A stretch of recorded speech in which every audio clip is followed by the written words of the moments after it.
The number one variable of growing your business in this room that is practical, achievable, doable, is how serious you take making content on the internet.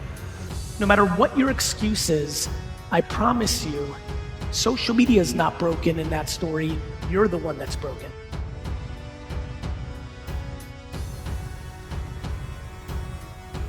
I know what's happening with the 20-year-olds that everybody makes fun of who are picking up incredible market share from a lot of you because they're actually being seen on social. They may not know business yet. And you love making fun of them for that. I got bad news for you. That they'll figure out. People make fun of things until they don't. Success is the beginning of the end. The ROI, I like to say, of a basketball is billions of dollars for LeBron James. It's zero for me. How one plays with the tools is the variable of success. And so we can get into the mindset, very much the intro, which was lovely, thank you, and in depth. I do believe that the far majority of what is the opportunity in this room or the limitation sits in two very simple categories. One's uncomfortably black and white, and one is remarkably gray.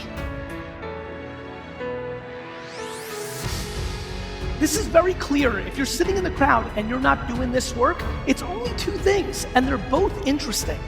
One is audacity. You're audacious that what you did in 1993 or 2001 or 2007 is enough for you to dominate 2022. Or you lost your ambition, which is okay. I don't think it's a bad thing that you're not as hungry. Maybe you've scratched your itch. Maybe you do want to do other parts in your life, but don't lie to yourself. And understand yourself on where you are in your journey. If you want to sell things, it's a good idea to make it easier for people to buy from you. And so the innovation is the mindset. The innovation is going home now and deciding what you just saw in this talk and saying, is he right or is he wrong? And if you find yourself saying, he's right, but I don't want to, I really mean this, that's okay. But then you have to be honest with yourself of where you are in your career, whether that means maybe doing something else because you don't have fire for it, or being content, which is fine, a beautiful thing if you're content, but you have to be aware that this is all happening around you. One of the great things about COVID is it breaks your patterns. When you're able to make it to the other side of a war or a pandemic or a challenging time in one's life, it gave you time to kind of slow down. You know, the reality is that life is about understanding the alternative. It's really hard to complain about what milk was put in your Starbucks when you came from dirt. So the number one variable of growing your business is how serious you take making content on the internet. Either you're good at it or you're not, no different than basketball. We need to have a very big conversation in the business world about how much kindness, compassion, empathy are the superpowers of business. Actual kindness means giving without expectation. And I believe in business, what is very clear to me is people think kindness and they use kindness, but what it really is a slight version of manipulation. You're doing something with thinking something else is gonna happen. You're referring because you think you're gonna, and it's all good. It's nice to maybe think, but don't confuse that with kindness. That's called strategy. Don't say you're kind. Say you're throwing out reels and trying to hope it returns. Own what it actually is.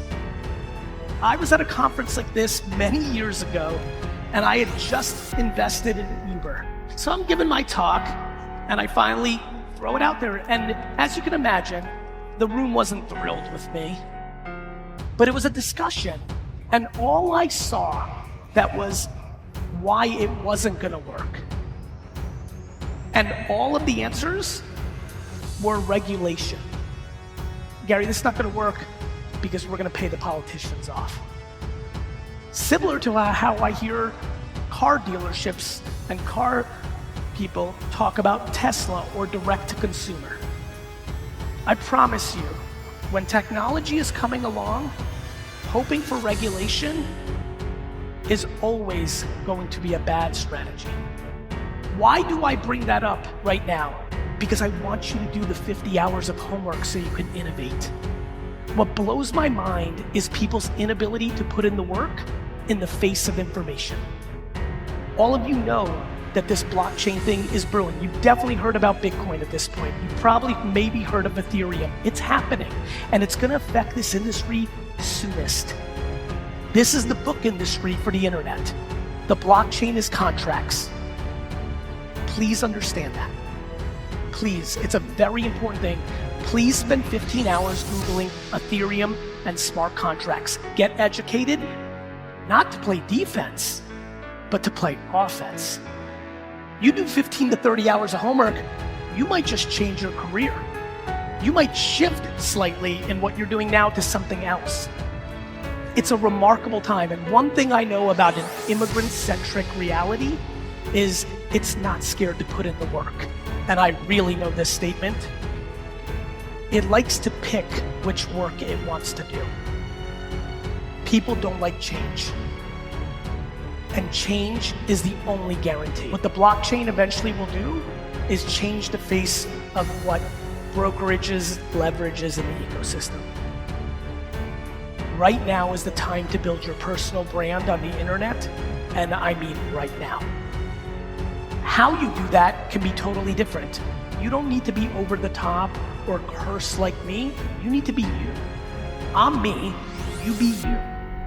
But what you need to do is start producing content to educate people on who you are.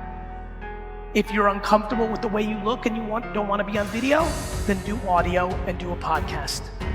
If you're not sure that you can handle the camera, then write on LinkedIn or Facebook. If you feel more comfortable being the hostess with the mostest, start a Facebook group regionally within your area. One of the greatest arbitrages in this industry right now is starting a Facebook group for the local area where you sell, around the town, not around selling homes, bringing people in, building community, and then just happening to be the person that's hosting that group and picking up the business. These are the black and white tactics available to you.